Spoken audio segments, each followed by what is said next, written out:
a invitar entonces, por último, para cerrar este bloque, a Erling Johnson, del Centro de Investigación Gaia Antártica, también académico de la Universidad Magallanes. Así que vamos a dejarlo para que comparta un poco la experiencia que ha tenido en sus investigaciones con respecto a los fiordos y canales.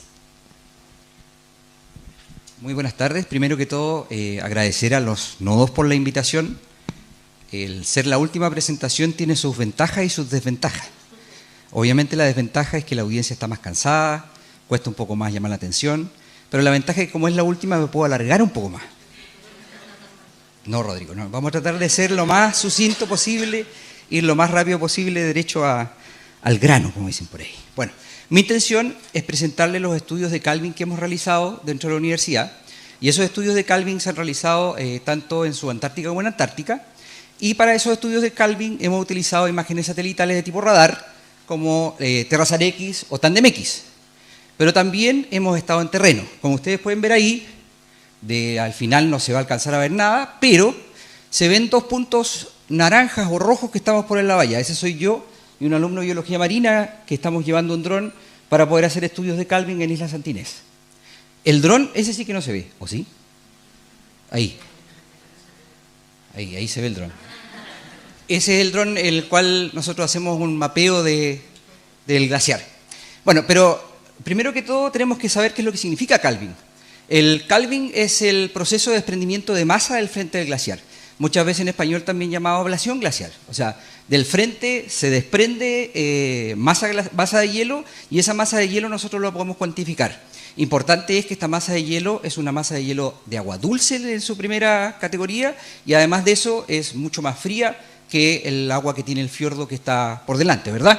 También existe lo que se denomina ablación, que son pérdidas por derretimiento, sublimación, y por otro lado la acumulación, que es donde obviamente por caída de nieve se acumula y esa acumulación después, por proceso de gravedad principalmente, baja y llegamos al frente del glaciar.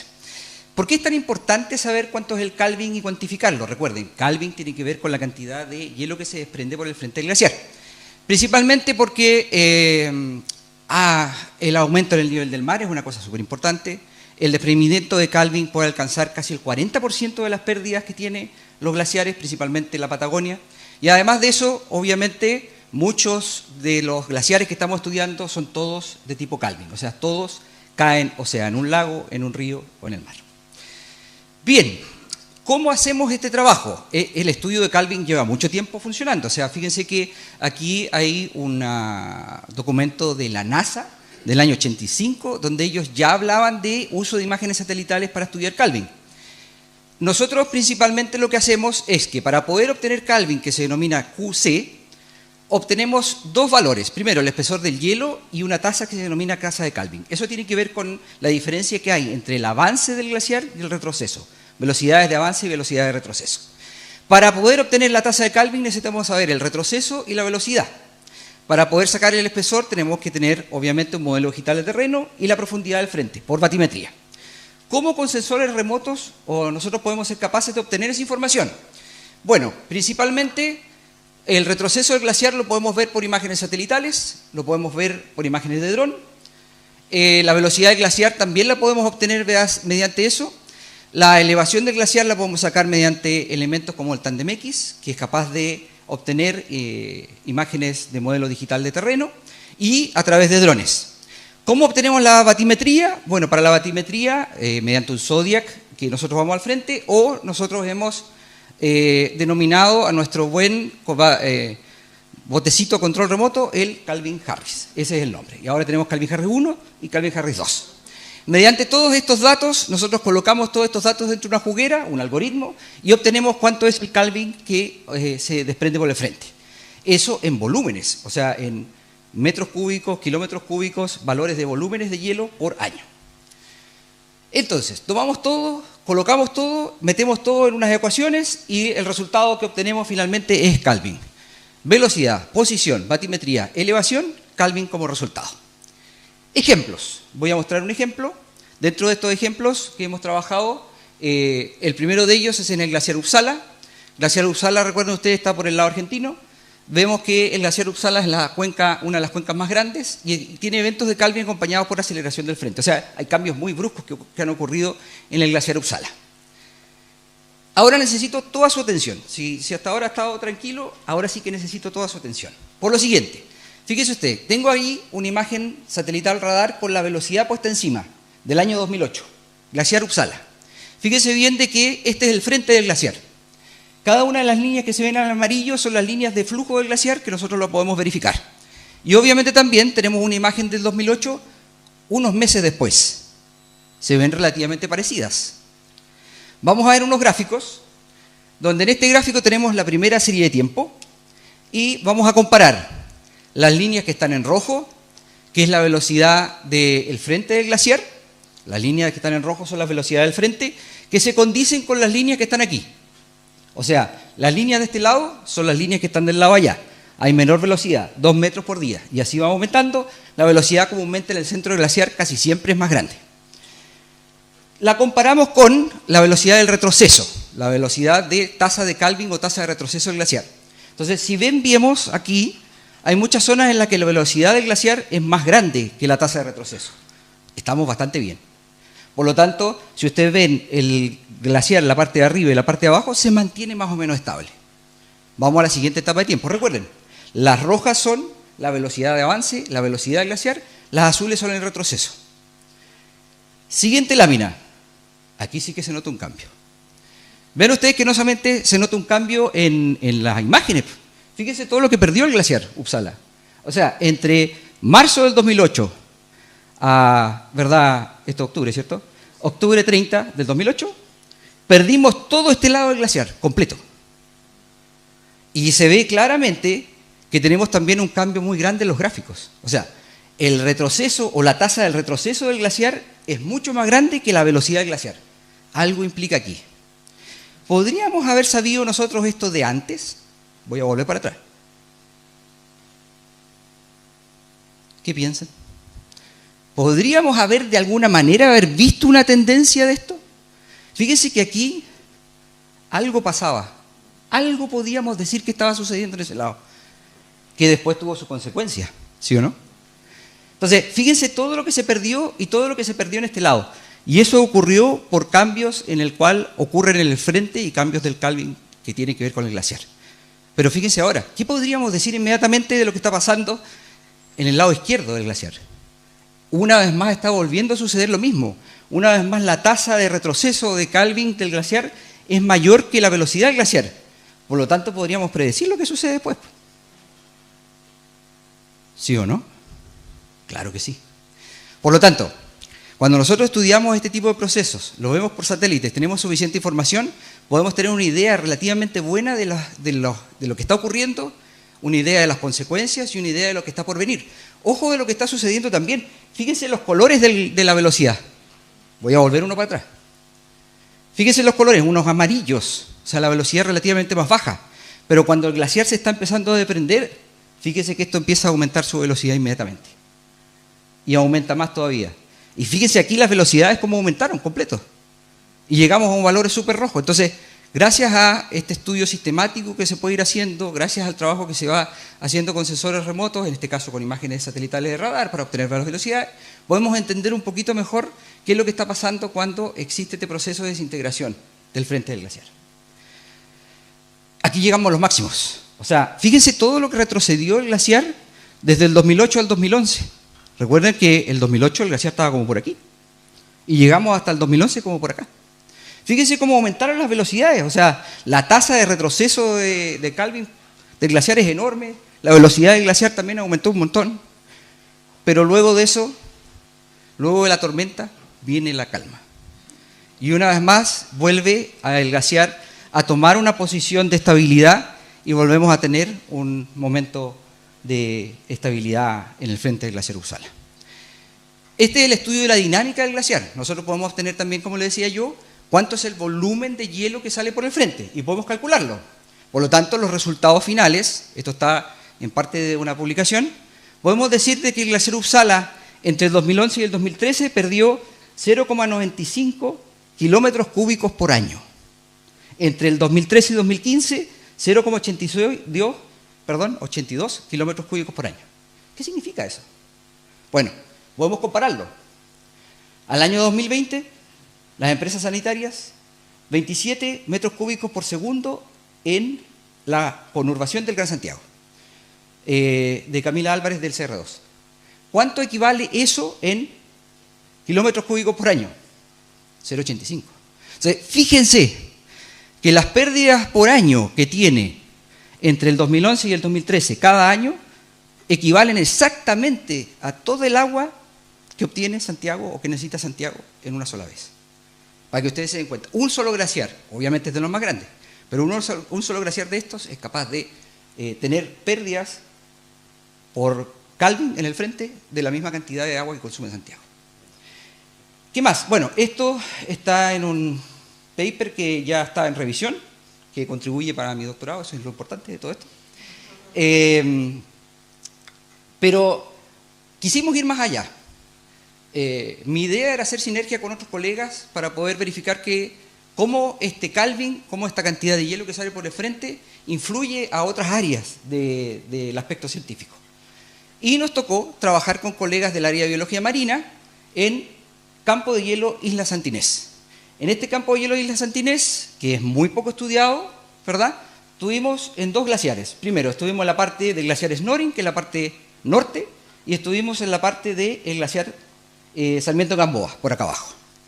Y pudimos comparar cómo esta tasa de Calvin, cómo este hielo que sale por el frente, que obviamente es agua dulce, que obviamente cambia la temperatura del frente, afecta a las comunidades marinas. Aquí hay algunos resultados del glaciar Snoring, que es el glaciar de arriba, con el mismo trabajo, obviamente con dron en este caso. Fíjense que 0,032 kilómetros cúbicos por año, mucho menos que Uppsala, que es un glaciar enorme. Por el otro lado, glaciar Sarmiento Gamboa, mucho menos, pero el doble o más del doble que el glaciar Snoring, que el que está arriba. ¿Por qué es tan importante el Calvin en el ecosistema, en este caso, ecosistema marino de los fiordos? Bueno, influye y afecta si el glaciar está directamente puesto y tirando hielo directamente en el fiordo o si está por suspensión. O sea, todo lo que ocurra con el glaciar va a ser importante con las comunidades marinas que van a venir después. Y eso es lo que tratamos de responder con los colegas de biología marina. Por lo tanto, hicimos un estudio en este caso, presentamos a Maguirania Venosa, ahí hay una fotografía de ella, y vimos la cantidad de en la zona del glaciar Snoring y en la zona del glaciar Sarmiento Gamboa. Fíjense, recuerden, Sarmiento 0,081 kilómetros por año, Snoring menos de la mitad. Las comunidades en un punto denominado SB10, cerca del glaciar son 22, alejado del glaciar 9. ¿Qué es lo que va a pasar en el glaciar siguiente? Fíjense que en el frente del glaciar, donde existe una tasa de Calvin 2 veces más alto que en el glaciar anterior, existe solamente una. Y existen 34 en el que está más alejado. Entonces, de lo que nosotros estamos tratando de explorar, de lo que nosotros estamos tratando de explicar, el Calvin del glaciar, el volumen de hielo que sale por el frente del glaciar, afecta directamente a las comunidades que están adyacentes al glaciar. Esa es la idea de lo que estamos trabajando, obviamente dentro de algo que está también en producción y que también va para mi doctorado. Ya. Extras para terminar. Trabajamos en muchas cosas, pero en muchas cosas. Dentro de eso también intentar detectar un punto súper importante de la mayoría de los glaciares, que están en este caso, por ejemplo, el punto de Calvin. Entonces, a través de detección automática, por interferometría, para obtener el Grand Line, podemos obtener ese punto tan importante que está ahí. Eso es parte de las cosas que nosotros estamos trabajando. ¿Qué más? Como tenemos que dibujar frentes de glaciares, vectorizarlos, hay que dibujar muchos frentes de glaciares y muchas fechas diferentes, o sea, son un montón de cosas. No tenemos tantos alumnos para poder hacer tantas cosas. Por lo tanto, la idea es que esto sea a partir de trabajo por la computadora, a través de delineación por inspección de Machine Learning o trabajo por Visual Data. ¿Qué más? Hemos podido delinear cuencas, cosas que son súper importantes. O sea, está la delineación de cuencas que viene dado por DGA, pero además nosotros podemos delinear cuencas mediante este trabajo y podemos darnos cuenta de que algunas de las cuencas que estamos dibujando tienen algunas diferenciaciones. Eso también lo estamos haciendo, también estamos trabajando en eso. ¿Qué más? Bueno, hemos podido detectar mediante velocidades, interferometría y un sistema que se denomina SBAS, Short Baseline Subset Interferometry, el movimiento o desplazamiento de glaciares de roca, ¿ya? Que también ocurre. Importante es que, si usted quiere saber más, aquí yo he hecho una encuesta. Si saben de qué película, que es la mejor película de todos los tiempos, salió Would You Like to Know More. Parece que nadie... Pero es la mejor de todos los tiempos. Bueno, estoy mal. Bueno, si quieren saber más de esto, el día jueves en INACH, el colega Rodrigo Soteres va a hablar acerca de todos estos estudios de glaciares de roca, en los cuales estamos trabajando y estamos investigando para hacer un catastro de los glaciares de roca que están funcionando.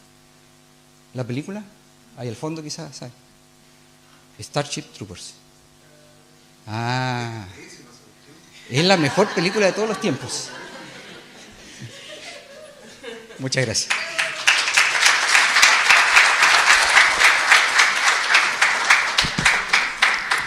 Vamos entonces a abrir el espacio de preguntas. Unas 2 preguntas en honor al tiempo. Bueno, si no es así... acá, perdón, Laura.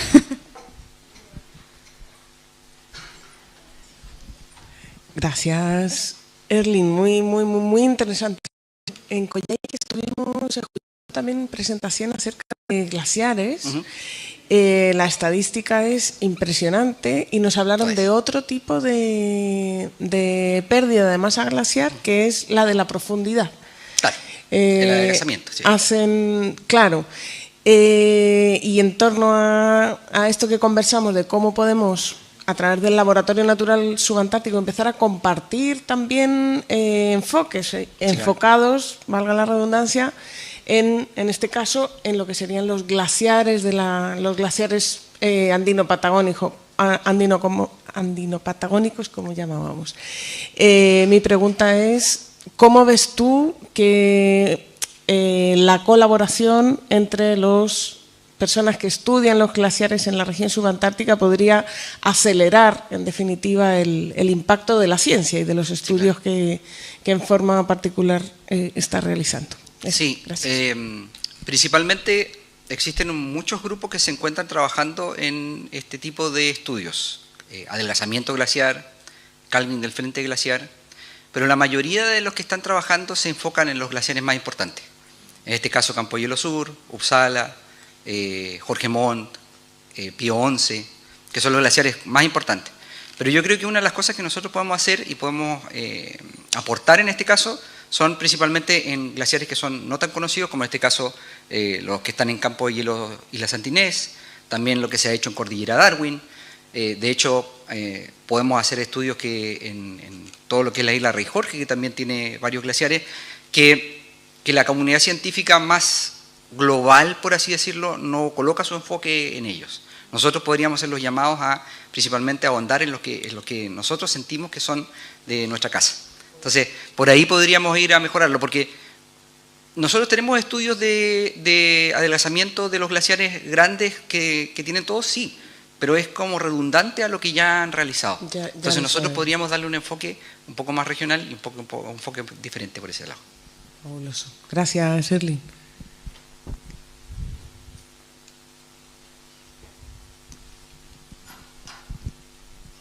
Hola, Erling. Muchas gracias por la presentación.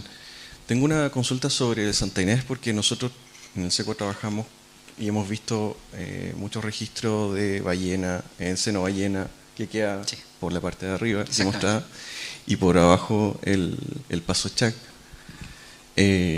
¿Tienen alguna o han encontrado alguna relación con, ya sea mamíferos marinos, porque hay lobos marinos, ballenas, etcétera, más allá de la especie que mostraste? Sí, hay un estudio muy grande. Yo tomé una sola especie de todo lo que está... Bueno, no hemos llegado a cetáceos, por ejemplo, como en este caso, pero sí tenemos un estudio que está realizándose ahora, donde hay más de 20 especies en las cuales estamos viendo la interacción entre el glaciar y las especies. pero son especies principalmente de moluscos o de algunos elementos que están en el mismo fiordo. No hemos extendido todavía a otras especies, pero sería lo ideal, hacerlo más grande y poder incluir mucho más. Ok, gracias.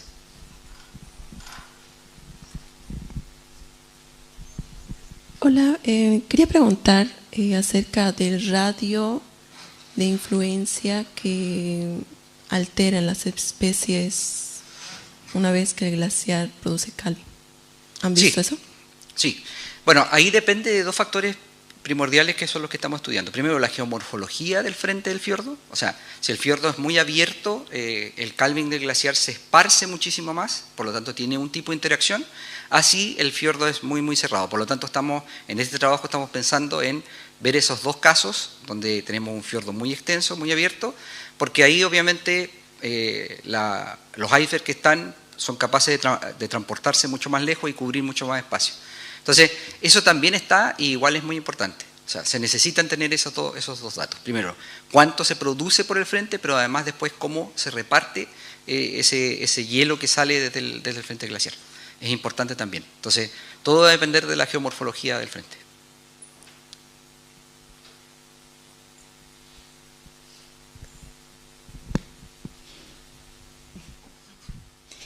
Bueno, le damos, no sé si hay más preguntas, ¿sí?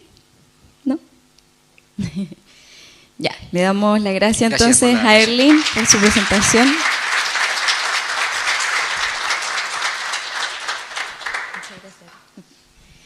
Y para finalizar este bloque, solamente comentarles que desde el nodo Laboratorios Naturales Subantárticos queremos hacer este nexo, ¿cierto?, de las experiencias que tienen los investigadores principalmente con las 4 subcategorías de los laboratorios naturales, y para eso también los invitamos como a ser parte de este trabajo que estamos realizando desde el nodo, para poder compartir o para poder visualizar cuál es la mejor manera de poder compartir estas singularidades de estas subcategorías en el fondo hacia las comunidades. Entonces los dejamos muy invitados bueno, esto fue como el lanzamiento de este atlas, así que también en el marco de eso es que presentamos esta experiencia y la plataforma en sí, así que muchas gracias.